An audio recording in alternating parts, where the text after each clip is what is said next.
Lalu bagaimana membaca peluang dipasangkannya Ganjar Pranowo dan Anies Baswedan? Kita ulas bersama dengan Airlangga Pribadi Kusuma selaku pengajar Departemen Politik FISIP dari Universitas Airlangga. Selamat malam, salam sehat Mas Airlangga. Iya, selamat sehat Mas. Selamat Nih, malam.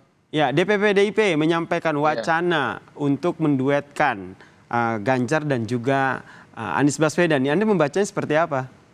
iya pertama harus kita lihat ini sebagai bentuk seperti testing the water ya. Jadi tes ombak gitu kan, dalam proses-proses politik untuk membangun pasangan-pasangan yang akan muncul dalam Pilpres 2024 gitu. PDIP yang Tapi tes kalau ombak begitu ya? iya, PDIP Oke. dalam artian ini sosok Pak Said Abdullah ya sebagai Mm-mm. salah satu DPP dari PDIP menampilkan melontarkan wacana tersebut. Nah, tapi yang sebetulnya menarik kalau kita lihat adalah dari statementnya itu sepertinya bisa kita melihat bahwa ini merupakan terobosan politik, gitu kan. Terobosan politik dari salah seorang figur dari DPP PDIP, karena kalau kita lihat eh dukungan terhadap Pak Ganjar dengan dukungan terhadap Pak Anies ini kan dua hal yang berbeda. Apabila kemudian berhasil disatukan, Mm-mm. maka itu akan menjadi kekuatan yang signifikan. Tapi hal itu kemudian memunculkan juga persoalan dalam prosesnya, gitu. Justru Oke. karena kemudian kita melihat bahwa kedua pendukung tersebut itu bukan saja berbeda, tapi seringkali kita melihat militansinya saling berkontradiksi satu sama lain. Sehingga mencoba untuk menghubungkan dan mensinergikan pemilih-pemilih dan pendukung-pendukung dari Pak Ganjar dan Pak Anies itu bukan suatu hal yang mudah gitu. Mm. Artinya bahwa proses yang untuk mencoba untuk menyinergiskan dua hal tersebut bisa jadi memakan jangka waktu yang cukup lama. Jadi bisa Oke. jadi dalam proses kampanye maka kemudian pasangan ini harus sibuk dengan menghadapi persoalan internal tersebut gitu. Nah, itu tantangannya kalau Keduanya mencoba akhirnya bisa untuk bersatu begitu atau dipasangkan begitu. ya Nah, untuk Anda bilang dipasangkan. tadi cek ombak begitu, akhirnya ombak tersebut akhirnya direspons juga begitu oleh Partai Demokrat, kemudian dari Nasdem juga, bahkan PKS juga akhirnya Ya, angkat ya. suara begitu. Anda melihatnya apakah ini sudah berhasil cek ombak yang dilakukan PDIP ini? Berhasil dalam konteks kemudian memunculkan respon gitu. Hmm. Karena kemudian statement itu kan seperti out of the box ya. Artinya satu hal yang selama ini tidak terbayangkan, tidak terpikirkan Hmm. dalam konstelasi politik tiba-tiba ditampilkan dalam statement tersebut gitu. Baik, ini Nah, terkait dengan responnya nih Mas Erlangga. Saya ya, ajak Mas Erlangga dan juga pemirsa Kompas TV untuk mendengarkan respons dari Partai Keadilan Sejahtera terkait dengan wacana ataupun isu dari PDIP yang ingin menduetkan Ganjar dan juga Anies.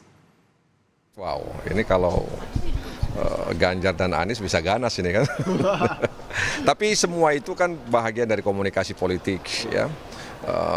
Membuat isu ya, kemudian berkomunikasi, bertemu, itu kan bahagian dari penjajakan untuk menemukan dan mempertemukan kepentingan-kepentingan yang dimiliki oleh masing-masing partai politik. Itu suatu hal yang biasa ketika ada isu terkait dengan Ganjar Anies atau Anies Ganjar atau kemudian juga Anies Puan atau kemudian Ganjar Caimin dan lain sebagainya. Jadi masih bisa ditolerir lah apa yang dilakukan oleh partai-partai politik ketika mereka mengemas sebuah isi, toh juga belum ada hitam di atas putih kan, jadi semuanya masih terbuka lebar. Ini kalau dari PKS sendiri bilang bisa jadi duet ganas begitu Ganjar Anies, ganas dalam tanda kutip. Anda melihatnya dari PDIP sendiri ini tendensinya itu lebih kepada untuk cek ombak atau ingin menggoyang koalisi perubahan? iya, saya pikir bahwa di internal PDIP sendiri masih belum tercapai kesepakatan tentunya ya, baru kemudian ditampilkan. Nah, kemudian kalau tadi kita lihat bahwa selama sampai sebelum proses kandidasi itu dikirimkan ke KPU, saya pikir bahwa proses-proses kemungkinan-kemungkinan itu sangat mungkin gitu. Dan juga kalau kita lihat bahwa apabila kemudian muncul pasangan ini, maka kemudian dalam konteks politik nasional kita juga bisa meredam terjadinya polarisasi politik yang selama ini kemudian menjadi bagian dari problem politik keindonesiaan kita gitu.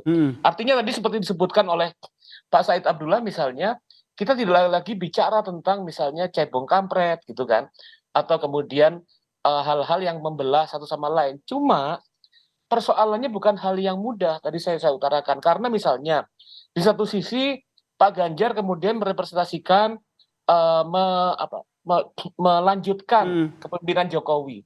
Sementara tagline dari Pak Anies awalnya itu adalah perubahan gitu. Itu kemudian dilihat dari sisi situ kita bisa melihat perbedaan kontras di antara keduanya.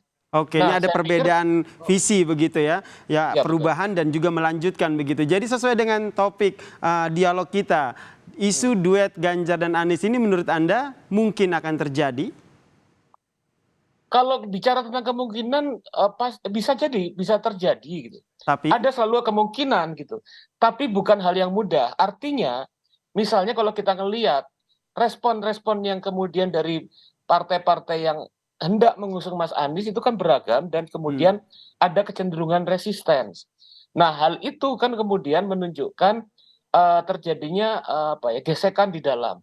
Tapi juga kemudian kita melihat bahwa dalam kalkulasi politik, kalau misalnya dari beberapa survei yang muncul misalnya, dari kubu Mas Anies, itu kan kemudian dilihat beberapa waktu terakhir ini kan berada pada posisi nomor 3. Ya kan? Artinya pilihan-pilihan politik yang memungkinkan gitu, daripada menggenapi 2 kemudian kandidat pasangan, maka kemudian bisa jadi tawaran tersebut meskipun baru testing the water bisa jadi diambil, karena kemudian kalau itu yang dilakukan, maka kemudian dia bisa menjadi posisi dalam konteks wapres begitu. Baik, kita nantikan ya Mas Erlangga ya, nanti seperti apa nih, apakah ini hanya sekedar isu seperti kata Anda tadi cek ombak, tapi kita nggak tahu ya kemungkinannya akan seperti apa. Terima kasih Mas Erlangga Pribadi Kusman, pengajar Departemen Politik FISIP dari Universitas Erlangga telah berbagi perspektifnya di Kompas Malam. Salam sehat Mas Erlangga. Salam sehat Mas.